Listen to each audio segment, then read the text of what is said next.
las grandes empresas que por lo general están lideradas por gente de 50, 60, 70.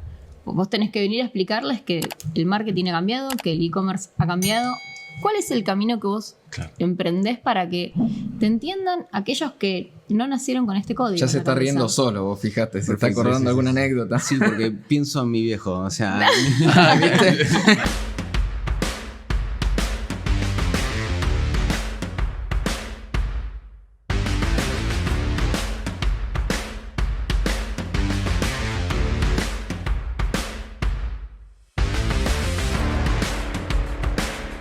Bueno, a ver, se está moviendo ya hace años todo el mundo tecnológico. Hoy cada vez se siguen generando más puestos de trabajo en lo que es el marketing digital y demás. Y hoy está con nosotros José Luis Petraca. Él se dedica a todo eso. Bienvenido, José Luis. Como un gusto.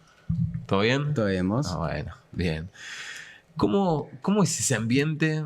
¿Cómo te pudiste desarrollar? ¿Cómo iniciaste en eso? ¿Y cómo te estás manejando? Perfecto. Bueno, la verdad es que yo particularmente empecé muy de chico por el tema de que mi viejo trabajaba en Coca-Cola en ese entonces, en el 97, 2000, toda esa etapa. Y ya tenía una Pentium 233, no sé si se acuerdan. Sí, claro. Anterior a la Pentium 2 y demás. Claro. Y esas... Venía la Pentium 2 y después la 233. No, la 233 antes que la 2. O sea, imagínate del momento, o sea... Toda la Pentium 1 también. Sí, claro. Sí. Yo tenía esa. Y se la destrozaba siempre. O sea, la verdad que se la destrozaba siempre. Entonces, bueno, ¿qué pasó? Terminamos, o sea, por vuelta a la vida, terminé aprendiendo de forma medio autodidacta y demás. Y después le insistí mucho a mis viejos de empezar todo el tema de la programación, que me interesaba. De hecho, yo ya sabía buscar y buscaba en páginas amarillas o en los diarios, ¿viste? O sea, los anuncios. Sí, sí. De ver a mi abuelo usar los clasificados, yo ya había aprendido a usar los clasificados. Y empecé a buscar, en ese momento había cursos de Linux y después terminé preguntando, me mandaron a una academia y ahí empecé más o menos en el 2000 con todo lo que era informática y demás. No sé si se acuerdan de Nivel X, ahí terminé siendo especialista de internet en Nivel X, con 8, 9 o 10 años, no recuerdo bien la etapa, y después de eso ya empecé muy autodidacta a todo lo que era programación, porque tampoco había llegado tanto, en realidad que la meca es Estados Unidos, no había llegado tanta información como para decir, che, así se programa, no había docentes en ese momento.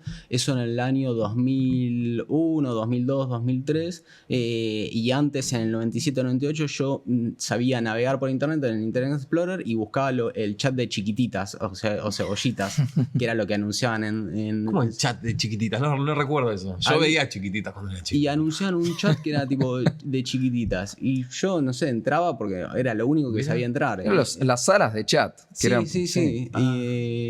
Y después de eso también me enseñó un amigo de mi hermano a usar lo que era el Mirk, no sé si se acuerdan de ese entonces, que después pasó a ser ICQ y demás.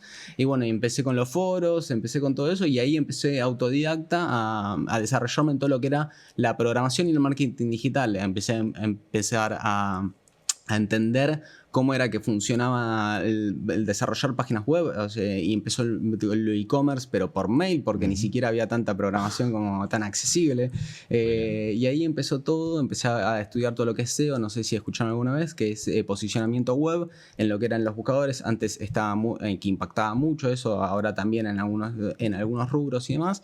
Empecé a entender todo eso, cómo funcionaba todo a través de foros, porque la verdad es que no había un conocimiento universal, o sea, y era muy de desarrollo en el momento, era lo que se iba viviendo. Mirá. De hecho, lo que más sabían eran los que más se experimentaban. Vos de alguna... Sí.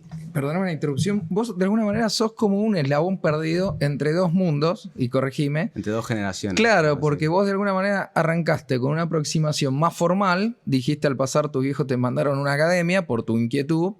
Pero luego también sos parte de esta generación autodidacta que sale a buscar lo que acá en Argentina no llega o todavía no está dentro del mercado formal. Totalmente. Y seguramente, dado que tu empresa es muy exitosa, tenés también chicos más jóvenes trabajando con vos que ya son toda una generación absolutamente autodidacta. Sí. ¿Cómo conviven esas cosas?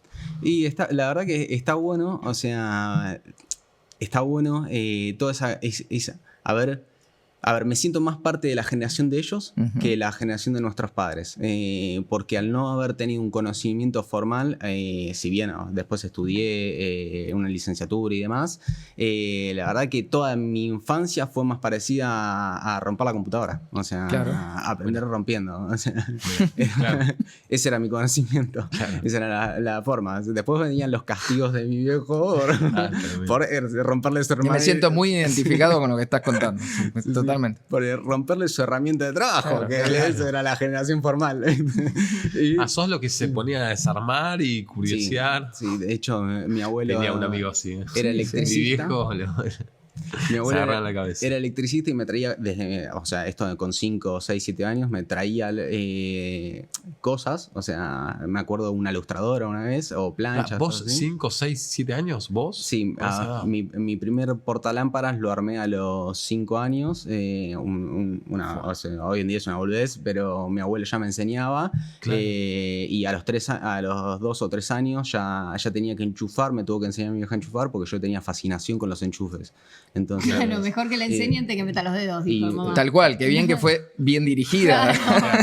pasaba que había madres de compañeros Que no te invitaban a la casa. No querían venir, decían, bueno, que venga José Luis a mi casa, pero no quiero mandar a los nenes porque José Luis enchufa. O sea, sí, te juro. Enchupa todo. Claro, era como lo malo. Sí, o sea, van a quedar Enchufa, pegados. rompe, claro. Imagínate, te desarma la plancha en un segundo. Y Totalmente. si alguien quiere hoy ir a estudiar, ¿qué recomendás? ¿Cómo se empieza a estudiar esto de inteligencia artificial? ¿Hay alguna academia hoy en Buenos Aires? Sí, hoy hay muchos cursos online y se pueden encontrar de todo. La verdad es que se puede encontrar de todo online. Y la verdad que está muy bueno el conocimiento. De hecho, hay de Estados Unidos hay cursos también. O sea, no quiero dar nombres, marcas y demás, pero hay de todo y se puede encontrar muy bueno. Y la verdad que los mejores... Me ha pasado, yo estudié en un momento data mining, ¿no? En minería de datos y demás. La verdad que a mí me costaba un montón por no ser ingeniero en sistemas, porque en ese momento había que tener otro conocimiento para levantar bases de datos gigantes, etcétera, etcétera. Hoy la verdad que por suerte, gracias a Dios, está muy disponible de la mano de todos. Necesitas un servidor muy, muy grande, lo puedes cargar en 2 segundos, lo levantaste y lo probaste. Entonces yo que empecé a aprenderlo todo conceptualmente y empecé a investigar conceptualmente, y lo mejor de todo, la mejor forma de aprender, de ahí he encontrado, o sea, el que más sabía, el más capo de todo esto, era un periodista. O sea, sí, no le estoy tirando flores a ustedes, chicos, para nada. Pero un periodista. De hecho, hoy en día está trabajando en California, en Estados Unidos, y el pibe siempre fue autodidacta, o sea, siempre buscó. Y autodidacta no es que naces autodidacta, o sea, nadie nace autodidacta. Hay que aprender a aprender. Hay que aprender Y a aprender. buscar información y a validarla y etcétera. Y a validarla, etcétera. Y probar que esa información es cierta. O sea, un poco Claro. de método científico aplicado a nosotros mismos. A todo esto, José Luis, estamos hablando. A ver, nos está hablando. ¿Cómo se llama tu empresa? Nerd with Attitude. Ok, vos asesorás a marcas de primera línea. Sí. Lo que es marketing digital, o sea. Grosso. Y ahí viene una pregunta que es un poco el eje de este programa: es, ¿vos podrías hacer ese laburo desde una playa en Marbella, desde, no sé, Egipto, y lo haces desde acá? ¿Te quedaste? Sí. ¿Por qué? ¿Por qué? Porque todavía quiero formar un equipo muy, muy bueno. O sea, los estoy especializando cada vez más y más. Quiero formar un equipo distinto a lo que hay de esas generaciones que bajan y esa estructura. Quiero que sea un equipo más horizontal y de otra forma de pensamientos. De hecho, la agencia la creo porque la verdad que a mí como consultor independiente me había ido muy bien. Podría seguir laburando tranquilamente en una agencia, en otra agencia, y estar muy, muy bien posicionado. Sí. Pero lo que buscaba con esta agencia es crear un entorno donde realmente todos vayamos a laburar y sentamos esa pasión que yo siento y podemos laburar todos contentos y haciendo, o sea, que el laburo no sea ir a laburar, sino que uno va a laburar porque realmente le gusta lo que estamos haciendo y el proyecto, que es un poco como nacen todas las startups. Después que se sostenga en el tiempo y por ahí cuando crece la energía, es más difícil mantenerlo. A ver, contame un poquito de esa filosofía. Sí. Y cómo se lleva a la práctica. Porque hasta ahora me dijiste cosas que están muy buenas, Gracias. pero digo, todos queremos que el laburo de mi equipo los disfruten, sea lo que les gusta y estén cómodos. Ahora, en la práctica, ¿cómo lo llevas a cabo? ¿Cómo los haces parte a ellos en la visión? O sea, ¿a dónde está lo diferente en tu visión de trabajo? Y puede ser, o sea, mi visión puede ser correcta o incorrecta, la verdad que lo veremos en el futuro, o por ahí es correcta para mi realidad. O sea, Bien, eso siempre hay que blanquearlo. Bien, total. Eso Sí, todos estamos experimentando. Sí, es un poco el parte de la vida, el venir a experimentar esta vida. ¿Cómo lo llevo a práctica? Realmente es difícil gestionar el mundo real, o sea, lo que es la realidad del mundo, que hay a veces que hay que hacer determinados movimientos que a uno le gusta, o por ahí tareas que a uno no le gusta y demás, que bueno, pero la idea que trato de buscar en cada uno es cuál es la motivación que tiene cada uno y cuál le veo el potencial y el fuerte. Entonces, y qué es, si vos encontrás ese potencial y ese fuerte y esa motivación, estás encontrando dónde esa persona va a ser autodidacta. Porque en realidad todos somos autodidactas en lo que realmente tenemos pasión. Hasta que o sea, se basa en tu filosofía de vida, como vos nos contabas desde chiquito, te gustaba desarmar cosas eléctricas, y fuiste por ahí, te hiciste bueno en eso, y sos especialista en eso. Sí. Y te apasiona eso, y te gusta lo que haces, no lo tomas como un trabajo. Entonces, Yo tengo que hacer una pregunta acá, ¿eh? Lo que funcionó con vos, crees que puede funcionar con los demás, y eso mismo estás aplicando básicamente, ¿no? Sí, totalmente. Con todo esto que estás contando, ¿no? Que vos fíjate que hay un hilo conductor, ¿no? Esto de ser autodidacta en los distintos Parece que lo estamos buscando, sí, pero te juro no, que es no, absolutamente sale. espontáneo, Sí, ¿no? sí. Acá viene una pregunta polémica. ¿Cómo te llevabas con la escuela formal? No te lo puedo responder en palabras. No, literal, dale, si total sos el invitado. Claro, no La lo estamos verdad, diciendo nosotros. Me llevaba muy mal, o sea, muy mal. De hecho, siempre fui un pibe de 4, 5, 6. O sea, nunca... Parecía un tipo correcto. Nunca, sí, o sea, para llegar. O sea, yo llegaba, sabía. De hecho, una historia de chiquito era que mi vieja va a mi primaria y le pregunta a la profesora, a la maestra en su momento, ¿por qué era que José Luis nunca pasaba el suficiente? O sea, ¿qué le pasaba a José Luis que nunca, o sea, pensaba que este pibe tarado? O sea, mi hermana, todo 9, 10. Y yo, viste, era la oveja negra, el tercero soy. Claro. Y la profesora agarra y dice, mira, yo no lo puedo pasar a José Luis de suficiente porque José Luis viene, hace un ejercicio, me dice, yo ya lo aprendí y no quiero hacer más. Y todo, Claro.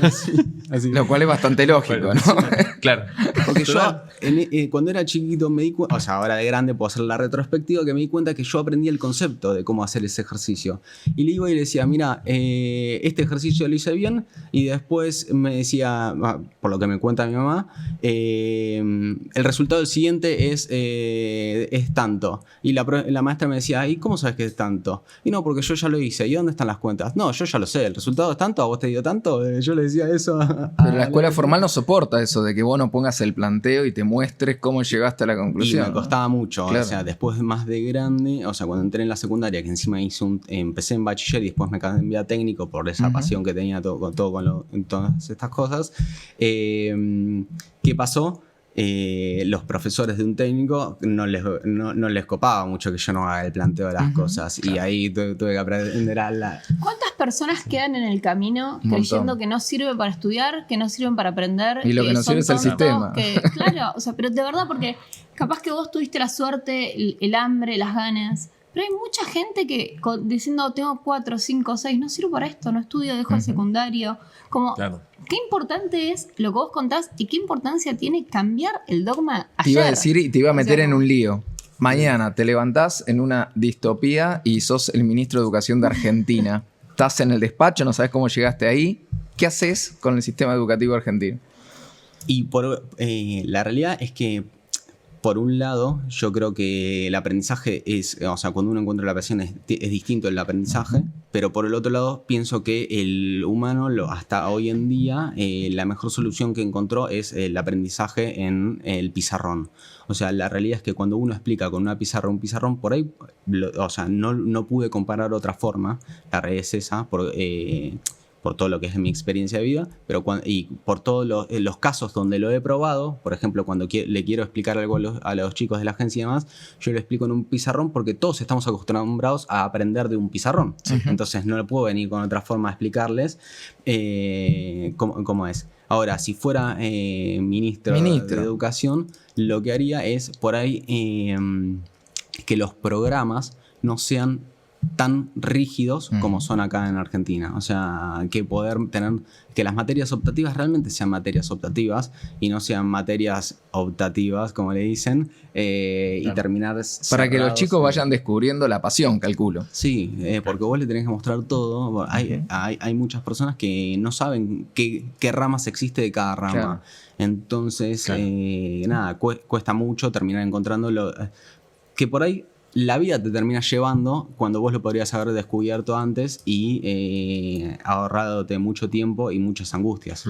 Bien, y hoy por hoy. Ay, perdón, te interrumpí. Sí, dale. Hoy por hoy, ¿cómo los llevas a las grandes empresas que por lo general están lideradas por gente de 50, 60, 70?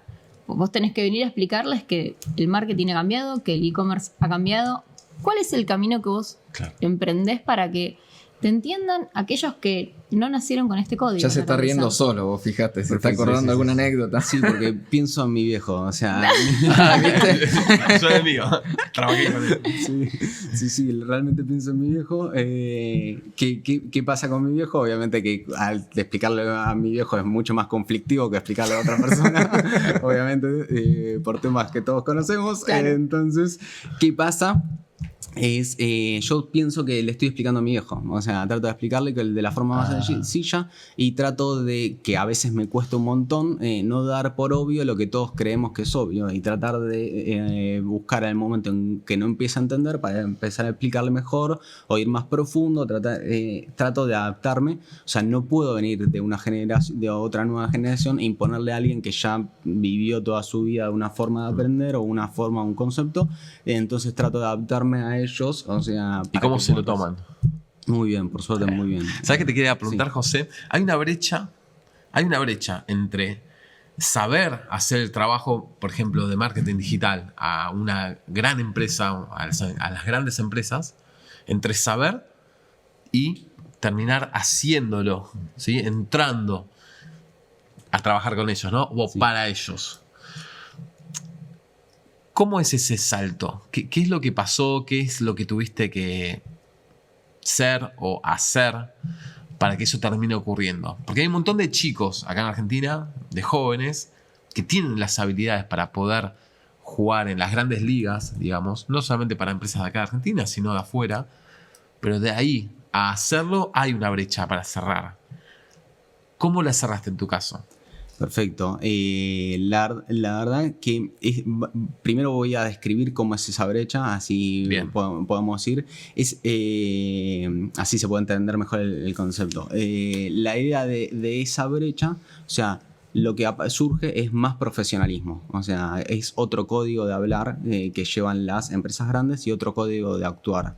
La realidad es que no, o sea, tienen otras cosas de más lo que todos terminamos llamando burocracia, o sea, en lo normal de la vida. Sí. Entonces, primero fue, por suerte, que mi viejo ya trabajaba y pude entender eso desde chico, o sea, entonces me terminó resultando más firme. Es como que conocías los mecanismos internos de una gran empresa. Claro. Claro.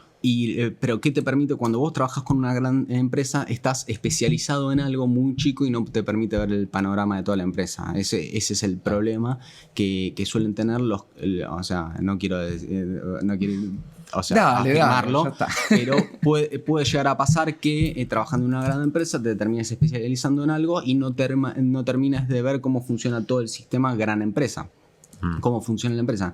Entonces, lo que te permiten las chicas, que eso es muy valioso, es ver toda la empresa entera, cómo coordina y que moves una palanca y se desbarata todo. O sea, la realidad es esa, porque es una empresa chica. Una empresa grande, por ahí no ves tantos los impactos a corto plazo. Entonces, aprendiendo cómo funcionan las empresas chicas en todos sus sistemas, después vas viendo cómo funcionan las empresas grandes en determinadas áreas que se terminan replicando, pero en mayor escala, y ahí podés integrar todo cómo funciona una empresa grande. Obviamente que es muy distinto una empresa grande de una empresa chica, pero no dejan de replicarse los mismos conceptos o las mismas formas, las mismas estructuras. Vos sos un emprendedor, Sí. claramente. ¿Qué necesitarías de este país? ¿Qué necesitarías del contexto económico del gobierno para poder hacer tu tarea de una manera mejor? ¿Qué necesitarías para crecer? Perfecto. La realidad es que como emprendedor hay una brecha muy grande entre ser emprendedor y pasar a ser una pyme. O sea, ese es el primer salto del átomo, podríamos decir, el primer salto de energía. Claro. Después está el segundo. ¿Hablas de cuántica y todo? No, Sí. aparte lo dijo divino. El primer salto del El átomo. salto cuántico de un átomo. Nos a regaló otra. el Zócalo. De una órbita a otra. Estás hablando del Sí, salto cuántico. exactamente eso. O sea, necesitas energía para impulsarlo, que esa energía puede ser o inyección de dinero, que te permite saltar al próximo nivel, o lo otro es que le tenés que poner vos la energía y mucho esfuerzo y tener... Bueno, pero vas a un banco y sacas un crédito a 30 años, ¿o no? Sí, el tema es que no sabes si la plata que te va a llegar, cuánto te va a durar Claro. en el bolsillo. Ese es Claro. el tema. Y cuánto va a valer lo que vos vas a pagar en 30 años. Claro. Eso es uno de los temas. Más allá de eso, o sea, podría haber otras ayudas. Que no todo va por lo económico, sino el poder armar una sociedad fácilmente sería mucho mejor, que hoy, o sea, no pasa, la verdad que terminan siendo todas trabas, pequeñas trabas, que terminan complicando el poder crecer y poderse hacer más fuerte. Y estaría muy bueno poder hacerlo para poder seguir sumando a la construcción del país, obviamente. José, me encanta tu filosofía, me encanta que lo No, sustentás todo en la física cuántica, parece ser. Así que sos de los míos. Gracias. Un placer. Gracias por haber venido y Un placer. éxitos. Gracias a ustedes por invitarme. Gracias. Y la verdad que fue un placer convivir con ustedes en esta mesa. Un placer, José. Gracias. Vamos a anuncios y volvemos. El ser humano ha evolucionado. Requerimos de canales para poder trasladar toda esa energía y todas las cosas que vamos creando, y este es el espacio donde las vamos a estar mostrando. ¿Qué expectativas tenés por esta noche? Bueno, mucha expectativa, creyendo que esto puede generar un cambio muy importante, creyendo que Argentina puede ser potencia. Y la expectativa es que podamos encontrar ese camino que muchos argentinos estamos buscando, un camino nuevo, con gente fresca. Una noche revolucionaria, un antes y un después para Argentina, un nuevo comienzo para Argentina. Esta noche tenemos una enorme oportunidad de debatir temas que no debatimos nunca. Podemos crear tecnología que nos permita convertir a Argentina en potencia mundial.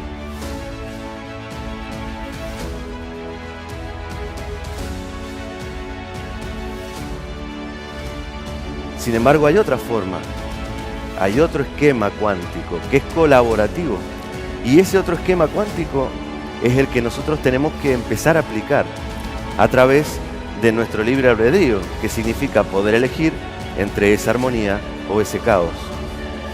Y se genera a partir del deseo comunicado con voluntad y en acción.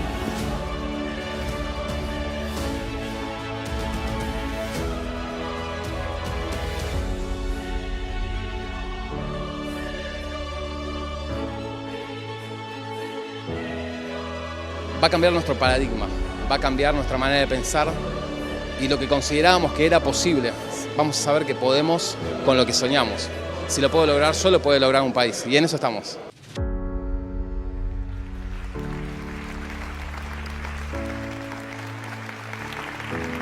Esto está recién comenzando.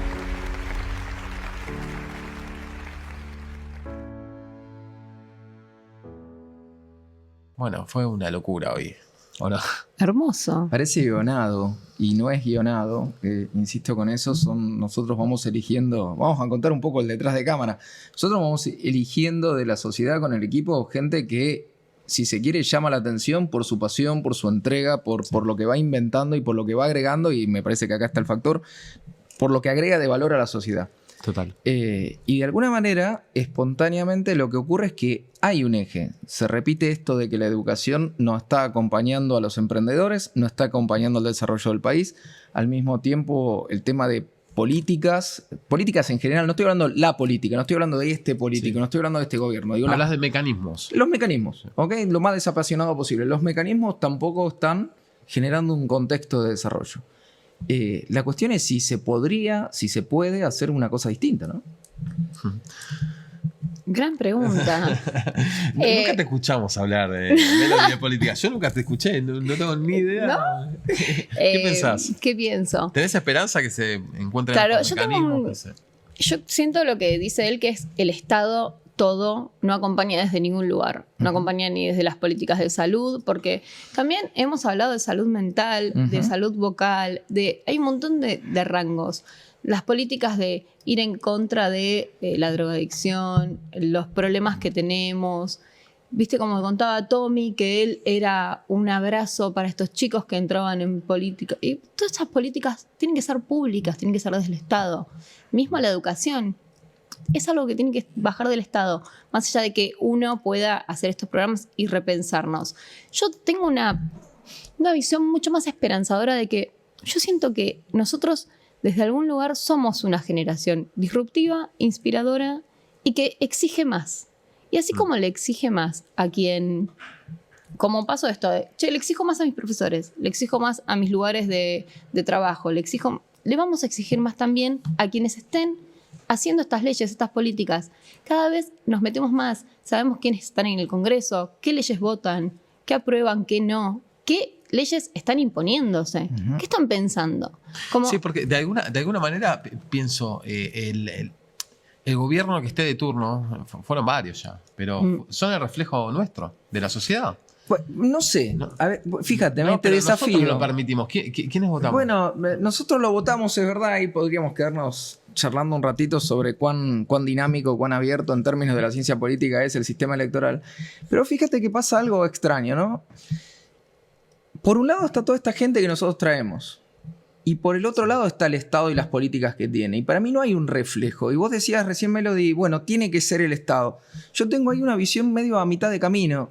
A mi entender, lo que debiera hacer el Estado hoy para que esta gente pueda desarrollarse y potenciar lo que viene haciendo, porque es potenciar, no es inocularles algo que no tienen. Sí. Es de alguna manera generar un contexto de mayor, y me parece que la palabra es la palabra clave, de mayor libertad, ¿no? Vos fíjate algo que decía recién uno de nuestros invitados. Che, te vienen y te bajan un programa de estudio fijo, rígido. No te permiten seguir tu pasión, no te permiten explorar. Yo lo pude hacer afuera, decía este chico recién. Lo hice con el celular, lo hice. Lo mismo nos ha contado Machuca hace un programa atrás. Sí, total. Tal vez es una visión excesivamente rígida la que tenemos de gobierno. Un gobierno que te da contenido cuando en realidad podría ser un gobierno que te dé un contexto. Y no es lo mismo. Distintas. No, claro que no. El contexto abre paso al contenido. Si te das contenido, ya te cerrás el contenido. O sea, no hay mucha más posibilidad de crear. Desde la educación. A ver, lo que quiere decir Mauricio es, en la educación podemos ir cambiando de contenido y hasta lo podemos ir mejorando. Pero si no cambiamos la conversación fundamental de lo que son los chicos en la escuela, no va a haber un verdadero cambio. ¿A qué me refiero? La conversación de lo que fundamental de lo que los chicos son en la escuela. Hoy por hoy, los chicos se tienen que adaptar al mundo. ¿Y qué tal si en realidad los chicos tienen que venir a inventar el mundo? Son dos contextos distintos. Uno es educamos a los chicos para que se adapten al mundo, y otro es, chicos, ¿qué les gustaría crear en este mundo? Hay esto.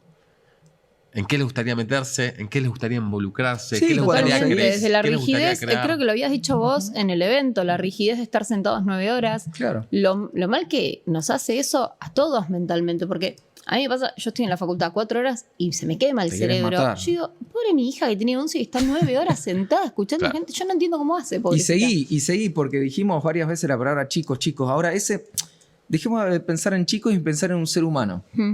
Ese ser humano en determinado momento en la adolescencia también empieza a tener una mirada, algo para brindar, un valor propio, algo auténtico para darle al mundo, y el resto del sistema económico no le permite apalancarse en ese sistema y crecer. Por el contrario, yo lo dije al pasar como un chiste, pero es un gran flagelo del país, que vos no tenés acceso al crédito. Entonces vos sos un pibe de 14, 15 años que en la cabeza podría ser Elon Musk, o podría ser Bill Gates, o podría ser tranquilamente cualquiera de los popes del mundo hoy, y no tenés un capital semilla a tu alcance para poder apostar por tu autenticidad. Y la desesperanza que eso crea en el cerebro, porque ¿cuánto más vas a crecer, estudiar, investigar, si vos decís, ¿para qué si salgo de acá no puedo ni armar una sociedad? Exacto. Es lo que nos acaba de contar. Bueno.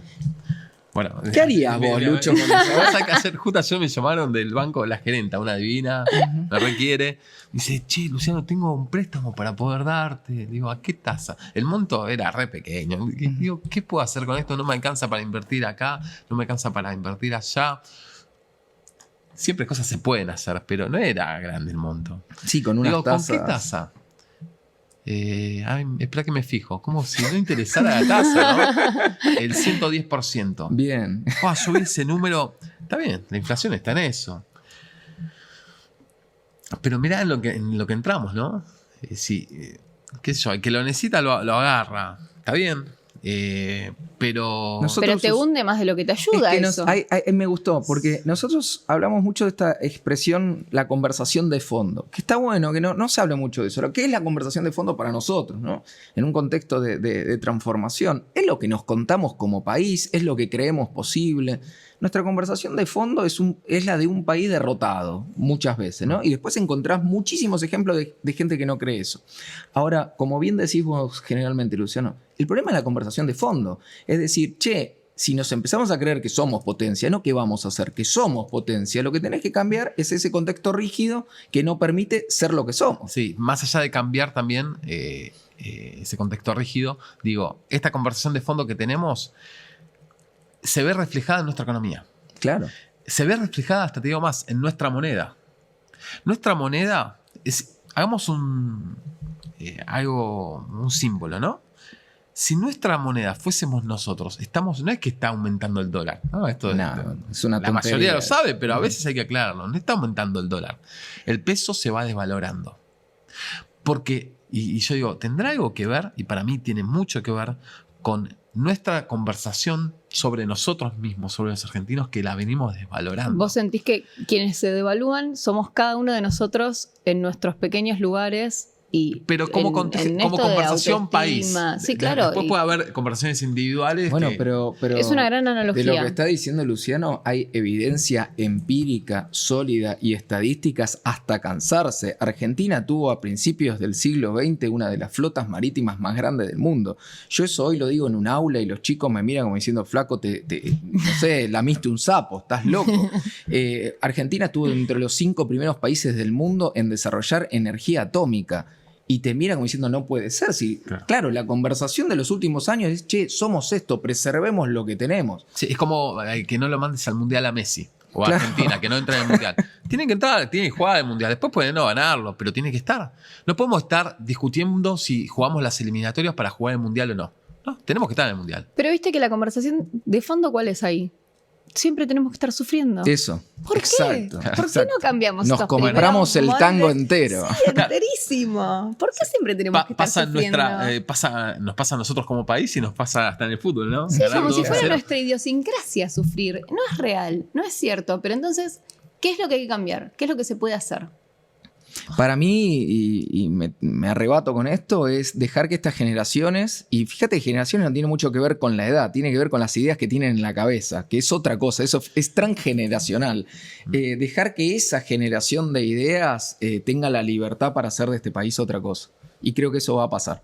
Bueno, porque de hecho el próximo programa viene una persona que no es joven en edad, pero sí joven en mentalidad. Claro. Entonces, es un tema de mentalidad. Es que hay que tener mentes disruptivas. Sí, total. Como este programa. Total. Total. Bueno, ¿nos vamos despidiendo? Sí, nos vamos despidiendo. Siempre es un gusto. Fue un placer. Nos vemos la próxima.